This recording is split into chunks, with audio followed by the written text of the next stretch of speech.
श्री गणेशाय नमः. श्री स्वामी समर्थ. सुप्रभातम. नमस्कार. सिया ऑफिशियलवर आपले सुस्वागतम. योगेशं सच्चिदानंदं वासुदेवं व्रजप्रियं धर्मसंस्थापकं वीरं कृष्णं वंदे जगद्गुरुं. आज आपण महाभारतातल्या पहिल्या खंडातल्या आदिपर्वातले 5वे पर्व आस्तिक पर्व पुढे वाचायला सुरुवात करूया. सौती पुढे म्हणाले, तक्षकाने राजाच्या शरीराला विळखा घातलेला दिसताच त्याच्या अमात्यांची वदने एकाएकी म्लान झाली आणि कमालीचे दुःख होऊन ते सारे विलाप करू लागले. तक्षकाने टाकलेल्या फुटकारांचा ध्वनी कानावर पडताच त्या साऱ्या अमात्यांची धांदल उडाली आणि ते सारे इकडे तिकडे सैरावैरा धावू लागले. तेवढ्यात रक्तकमलाप्रमाणे कांती असलेला तो अद्भुत नागराज तक्षक आकाशामध्ये गेलेला त्यांना दिसला. निळ्या आकाशाच्या पार्श्वभूमीवर तो रक्तवर्ण तक्षक स्त्रियांच्या केसांच्या भांगामधील सिंदुराप्रमाणे रेषेप्रमाणे दिसला. नागराज तक्षकाच्या विषपूर्ण फुटकारातून वेगाने बाहेर पडलेल्या अग्नीच्या ज्वालांनी वेढून टाकल्यामुळे पेटलेल्या त्या प्रासादातून ते अमात्य भीतीने बाहेर पडले आणि वाट फुटेल तिकडे धावू लागले. आणि वज्र कोसळावे त्याप्रमाणे राजा धाडकन जमिनीवर पडला. तक्षकाच्या जलाल विषाने राजाचा मृत्यू झाल्यावर पवित्र ब्राह्मण श्रेष्ठ राजपुरोहिताने त्याची उत्तरक्रिया यथासांग पार पाडली. त्याचप्रमाणे राजाच्या अमात्यांचीही उत्तरक्रिया त्याने यथाविधीने पार पाडली. नंतर सर्व नगरवासी लोक एकत्र जमले आणि मृत राजाच्या अल्पवयीन पुत्राला त्यांनी राजपदी बसविले. कुरुवंशामध्ये श्रेष्ठ असलेल्या त्या शत्रुघ्न राजाला ते जनमेजय म्हणू लागले. त्या नृपश्रेष्ठाची बुद्धी बालवयातच अगदी प्रौढ झाली आणि कुरुश्रेष्ठाचा अग्रणी असलेला तो जनमेजय राजा मागे त्याच्या प्रपितामहाने युधिष्ठिराने जसे राज्य चालविले होते तसेच आपल्या अमात्यांच्या आणि पुरोहितांच्या आदेशाप्रमाणे राज्य चालवू लागला. नंतर काही काळाने तो जनमेजय राजा शत्रूवर प्रभुत्व गाजविण्यास समर्थ झाला आहे असे पाहून राजाचे अमात्य सुवर्णवर्मा नामक काशीराजाकडे गेले आणि वपुष्टमा नावाच्या त्याच्या कन्येला त्यांनी जन्मेजयासाठी मागणी घातली. काशीराजाने योग्य प्रकारे या मागणीचा विचार केला आणि त्याने आपली कन्या वपुष्टमा जन्मेजयाला विधीप्रमाणे अर्पण केली. वपुष्टमेची प्राप्ती झाल्यामुळे जन्मेजय राजासुद्धा आनंदित झाला आणि इतर स्त्रियांकडे त्याचे कधीही मन गेले नाही. फुललेल्या कमलांनी युक्त असलेल्या सरोवरामध्ये तसेच फुलांनी डवरलेल्या वृक्षांनी गजबजलेल्या वनामध्ये तो बलाढ्य राजा प्रसन्न अंतःकरणाने विहार करीत असे. उर्वशीची प्राप्ती झाल्यानंतर पुरुरव्याने केलेल्या क्रीडेप्रमाणेच जन्मेजयाची ही क्रीडा असे. सर्व दृष्टींनी स्पृहणीय असा पती प्राप्त झाल्यामुळे वपुष्टमा देखील विशेष संतुष्ट झाली आणि राजाच्या अंतःपुराचे भूषण असलेल्या त्या सौंदर्यशालिनीने विहारकाली आपल्या पतीला रमविले. सौती पुढे म्हणाले, याच सुमाराला सायंकाळ ज्या ठिकाणी होईल त्या ठिकाणीच मुक्काम करून राहणारा महातपस्वी जरत्कारु ऋषी अखिल पृथ्वीवर संचार करीत होता.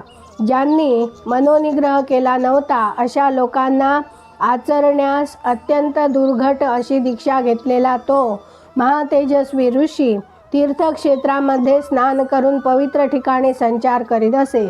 त्या ऋषीने आहार वर्ज्य केला होता आणि केवळ वायुभक्षण करून तो राहत असे. त्यामुळे प्रतिदिनी तो अधिकाधिक खंगट चालला होता. अशा अवस्थेत एकदा एका गर्तेमध्ये खाली डोके आणि वर पाय अशा स्थितीत लोंबकळणारे आपले पितर त्याच्या नजरेस पडले. त्याचा फक्त एकच तंतू उरला होता अशा वाळ्याच्या बेटाचा त्यांनी आश्रय केला होता आणि उरलेला तो एक तंतू बिळामध्ये दडलेला एक उंदीर कुरतडून टाकीत होता. त्या गर्तेमध्ये निराहार आणि कृश असे ते जरत्कारूचे पितर आपला जीव वाचविण्याची धडपड करीत होते. ते दृश्य पाहताच विषण्ण झालेला जरत्कारू आपल्या त्या दीनवाण्या पितरांकडे गेला आणि त्यांना म्हणाला, वाळ्याच्या बेटाचा अधिक आधार घेऊन लोंबकळणारे आपण कोण बरे आहात? हे वाळ्याचे बेट अगदीच कमकुवत झाले आहे. बिळात राहणाऱ्या उंदराने त्याची बहुतेक सारी मुळे कुरतडून टाकली आहेत आणि जे एक मूळ अजून उरले आहे ते देखील उंदीर आपल्या तीक्ष्ण दातांनी हळूहळू कुरतडून टाकीत आहेत आणि थोड्याच वेळात उरलेले हे मूळ सुद्धा तो तोडून टाकील. असे झाले तर आपण सर्व वर पाय आणि खाली तोंड अशा स्थितीत या गर्तेमध्ये कोसळून पडाल, यात कसलीच शंका नाही. खाली तोंड करून लोंबकळणाऱ्या आणि घोर संकटात सापडलेल्या आपणाकडे पाहून मी अगदी विषण्ण होऊन गेलो आहे. आपल्या हितासाठी मी काय बरे करू ते सांगा. मी आजपर्यंत जे तप आचरले आहे त्याचा 4था भाग आपण या संकटातून उत्तीर्ण व्हावे म्हणून देण्यास मी तयार आहे. जरूर लागली तर माझ्या तपाचा 3रा भागसुद्धा मी देईन. इतकेच काय, पण अर्धा भागही द्यावयास मी तयार आहे. काय करू ते मला सत्वर सांगा. माझे समग्र तप आपणासाठी खर्च करावे लागले तरी त्यालाही मी तयार आहे. माझ्या तपश्चर्येच्या बळावर आपण सर्वच या संकटातून तरून जा. मी सांगतो याप्रमाणे आपण अवश्य करा. जरत्कारूचे पितर म्हणाले, हे विप्रा, तू इतका वृद्ध आहेस आणि तशात ब्रह्मचारी आहेस आणि तरी देखील आमच्या उद्धारासाठी तू झटत आहेस. आमचे संकट इतके दुस्तर आहे की अतिशय स्पृहणीय अशा पापाच्या बळावर सुद्धा, अशा तपाच्या बळावर सुद्धा त्याचे निवारण करता येणे शक्य नाही. बाबा रे, हे प्रज्ञावंता, आमच्याही तपश्चर्येचे काही फळ आमच्या गाठी आहे, पण आमच्या वंशामध्ये संतती नसल्यामुळे आम्हाला अमंगळ नरकामध्ये खितपत पडावे लागणार आहे. संतान हाच सर्वश्रेष्ठ धर्म होय, असे प्रत्यक्ष पितामह ब्रह्मदेवाने म्हटले आहे. आम्ही या ठिकाणी या स्थितीत लोंबकळत राहिल्यामुळे आमची सारी संज्ञाच लुप्त झाली आहे. आम्ही अर्धवट मूर्छेमध्येच आहोत आणि यामुळे शोचनीय व दुःखमग्न अशा आमची करुणा येऊन आमच्याविषयी खेद करणारा विलक्षण सामर्थ्य असलेला तू वृद्ध महाभाग कोण आहेस हे आम्हाला माहीत नाही. पण हे द्विजश्रेष्ठा, आम्ही कोण आहोत हे मात्र तुला कळले पाहिजे. ऐक, अतिशय उग्र व्रतांचे आचरण करणारे आम्ही यायावर नामक ऋषी आहोत. परंतु आमच्या वंशामध्ये संततीचा लोप झाल्यामुळे पुण्यलोकामधून आम्ही भ्रष्ट झालो आहोत. आम्ही घोर तपश्चर्या केली, पण ती सारी वाया गेली. आमच्या वंशाचा तंतूच उरला नाही.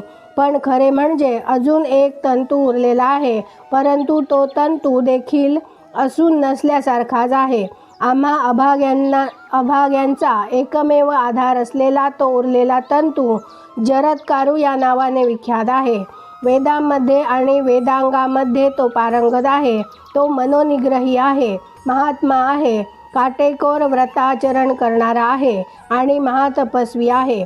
पण एका तपश्चर्येशिवाय दुसरे काहीच तो जाणत नाही. तपश्चर्येच्या बाबतीत त्याच्या दुराग्रहामुळे आम्ही असल्या या घोर संकटामध्ये सापडलो आहोत. त्या जरत्कारूला नाही भार्या, नाही पुत्र आणि नाही एकही बांधव, आणि या असल्या दारुण परिस्थितीमुळे या गर्तेमध्ये आम्हाला अनाथांप्रमाणे लोंबकळत राहावे लागले आहे.